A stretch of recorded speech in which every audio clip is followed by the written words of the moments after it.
So hey everyone, welcome to this vlog. और आज हमारे कैट प्रिपरेशन जर्नी का व्लॉग नंबर 14 है। आज इस व्लॉग में हम जानेंगे कि कैसी हमारी प्रिपरेशन चल रही है। थोड़ी सी प्रैक्टिस, स्ट्रैटेजी और थोड़ा सा मोटिवेशन इस वीडियो में होगा। I hope you like this video. चलिए इस वीडियो की शुरुआत करते हैं। Whenever you are preparing for a competitive exam, people always ask one question, भाई कितने घंटे पढ़ने चाहिए। एक्चुअली ये सवाल ही बहुत गलत है, क्योंकि हर पर्सन की कॉन्सेप्चुअल लर्निंग कैपेसिटी अलग हो सकती है। कोई इंसान 4-5 घंटे में भी बहुत अच्छा रिजल्ट डाल सकता है, कोई इंसान 12 घंटे में भी बहुत अच्छा रिजल्ट डाल सकता है। हमारे बैकग्राउंड अलग होते हैं और हर इंसान को एक ही स्ट्रक्चर दे के आप उससे सही आउटकम नहीं ले सकते हैं। क्या पता उस इंसान का पीक स्टडी आवर बहुत ही 3 से 4 घंटे में वो सिग्निफिकेंट रिजल्ट ला सकता है, क्योंकि हमारी ब्रेन कैपेसिटी ऐसी होती है कि फॉर एग्जांपल आप जिम जाते हैं तो आपकी अगर जो डेड 150 है तो शायद आप 2 घंटे में 3 से 4 बार 150 की डेड मार सके। वो आप अपनी पीक को 2 से 3 ही बार एक दिन में हिट कर सकते हैं। उसी तरीके से होता है कॉन्सेप्ट जब आप लर्निंग करते हैं, क्वांट की प्रिपरेशन करते हैं। हैवी सवाल आप दिन में 6 से 7 ही लगा सकते हैं, वही काम आप वर्बल LRDI के साथ कर सकते हैं। लाइक 2 हार्ड कॉम्प्रिहेंशन पैसेज आप एक दिन में करेंगे, वो आपके लिए एक बेसलाइन होगी, वो आपको इन्हेंस नहीं करेगा। तो आपकी जितनी भी ग्रोथ होगी वो उन्हीं पीक आवर्स में होगी। दूसरी चीज़ हमें ये पता करनी है कि हमारा दिमाग सबसे ज़्यादा एक्टिव कब होता है, शाम के टाइम, दोपहर के टाइम, सुबह के टाइम।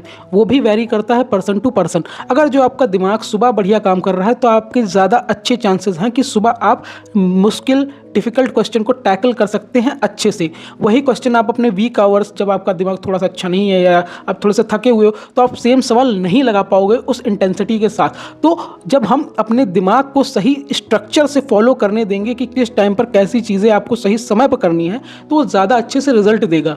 बजाय कितने घंटे पढ़ने के, आप अपने उस टाइम में कितना ज़्यादा अच्छा एफर्ट ला सकते हैं उसके ऊपर। और एक बहुत ही बड़ी समस्या लोगों के सामने ये आती है कि लोग हमेशा उन चीज़ों के ऊपर ज़्यादा ध्यान देते हैं जिनमें फिजिकल चेंज हो, यानी कि आउटर चेंज होने चाहिए।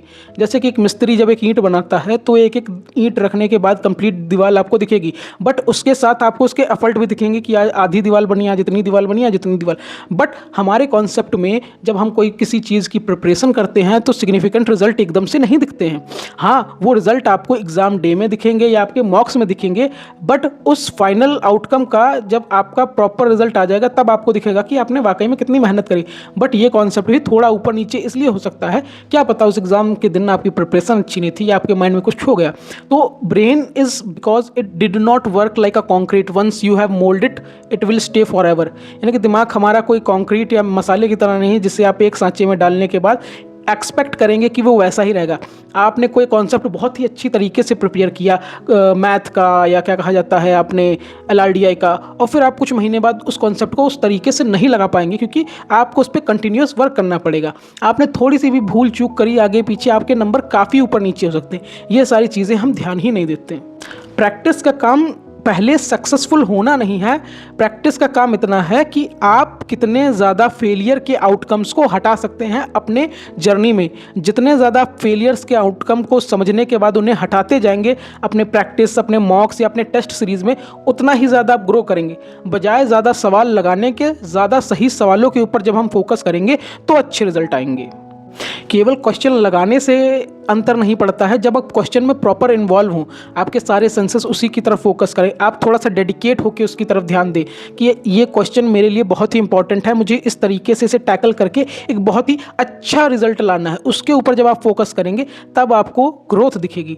और ग्रोथ भी ऐसी नहीं होती है कि आप दिन में 1% या 2% बढ़ जाए। आप दिन में 0.1% बढ़ेंगे, 0.5% बढ़ेंगे, 0.3%, 1% भी लाने के लिए 10 से 15 दिन बीत जाएंगे, क्योंकि रियलिटी ऐसी है, ग्रोथ एकदम स्ट्रेट नहीं होती है, आपको कर्व ऊपर नीचे जाते रहेंगे और वही रियल ग्रोथ होती है। इसी को कंसिस्टेंसी कहते हैं। जब आपकी ग्रोथ एक फ्रीक्वेंसी लेवल में आएगी तो आप स्ट्रेट लाइन उसमें ड्रॉ करके अपने कैलिबर को मेजर कर सकते हैं। दुनिया में कोई भी कॉम्पिटिटिव एग्जाम हो, आप किसी भी चीज़ की प्रिपरेशन कर रहे हो, सब में एक चीज़ कंसिस्टेंसी के साथ आपको एफर्ट भी बढ़ाने पड़ेंगे डे टू डे वाइज, और आपका होल ईयर एंड में ही गिना जाएगा। और ये आप बात आपको याद रखनी है कि एक या आधे दिन की मेहनत नहीं लगती है, इसमें कांस्टेंट इम्प्रूवमेंट, अपनी प्रॉब्लम्स को हटाना, जितने नेगेटिव फेलियर के चांसेस होते हैं उन्हें हमेशा क्लीन करते रहना, ब्रशअप करनी है अपने स्किल्स को। आपने एक बार मोटा काम कर लिया है तो आपको सफाई से उसको तराशना है। जैसे कि आपने एक मूर्ति बनाई, आपने मोटे पत्थर पहले हटा दिए और तराशने के लिए आपने छोटी कील से उसको तराश रहे हैं, तो वही चीज़ें हैं आपको आखिरी में काम आएंगे। आपने ब्रॉडर कॉन्सेप्ट तो पढ़ लिया है, बट उसे फाइन ट्यून करके उसको सही प्रिसाइज वे से टैकल करना भी आपको खुद ही से सीखना पड़ेगा। आप शायद एक बेसिक ब्रॉडर कॉन्सेप्ट एक टीचर आपको समझा देगा, बट प्रिसाइजली और कंटिन्यूअस उसमें इन्वॉल्व होकर सही रिजल्ट पे आने के लिए आपको खुद ही काम करना पड़ेगा। और आज के लिए इतना ही। ये वीडियो मैं ख़त्म करना चाहूँगा क्योंकि कैट में अभी केवल 5 महीने बचे हैं और इन 5 महीने में आपको अपनी सारा फोकस केवल कैट एग्ज़ाम या कॉम्पिटिटिव जो भी आप एग्ज़ाम निकालना है उसके ऊपर फोकस करना चाहिए। Thank you.